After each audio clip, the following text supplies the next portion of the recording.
À 57 ans, François Vigouroux a trouvé la mort dans des circonstances aussi mystérieuses que sordides. Son corps a été retrouvé découpé en morceaux au début du mois sur le site des orgues d'Is-sur-Tête.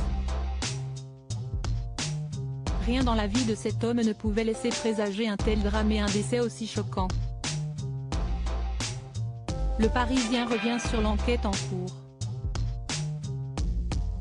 Qui a pu tuer de façon aussi violente et sordide l'homme sans histoire qu'ouest François Vigouroux? Le Parisien est revenu sur l'enquête sur la disparition puis le décès brutal et choquant d'un cycliste dont le corps a été retrouvé dans des sacs poubelles, découpés en morceaux. Au cœur des Pyrénées-Orientales, au pied des orgues d'Is-sur-Tête, plusieurs sacs poubelles ont été découverts le 1er juin 2022 par un promeneur, marqué par l'odeur de putréfaction qui s'en dégageait. Alertée, la gendarmerie ouvre un premier sac, contenant une tête humaine encore reliée à un tronc, puis un second avec un bassin et des cuisses humaines. Puis, les enquêteurs de la section de recherche de Montpellier découvrent 2 autres sacs plastiques, qui contiennent des vêtements et du linge abîmé. Un hélicoptère a tenté de retrouver les restes, pieds et mains de la victime. En vain pour le moment. Après enquête, la victime dont on a retrouvé le corps supplicié est celui de François Vigouroux, électricien et père de famille de 57 ans qui fait régulièrement du VTT dans cette zone. Un quinquagénaire sans histoire dont la disparition avait été signalée le 26 mai dernier.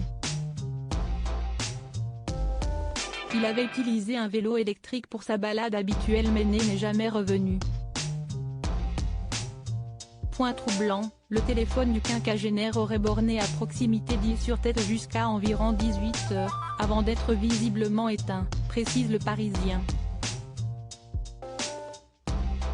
Les investigations ne montrent pour l'heure aucun conflit familial, ni professionnel pouvant expliquer sa mort, ce qui contraste avec la violence déployée pour découper son corps et qu'on retrouve souvent dans les règlements de comptes mafieux.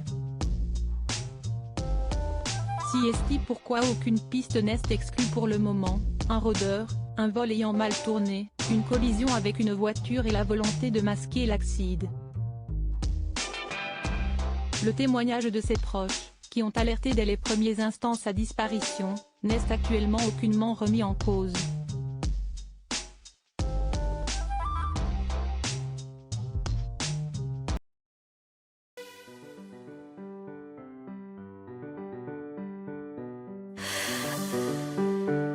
The man I love just had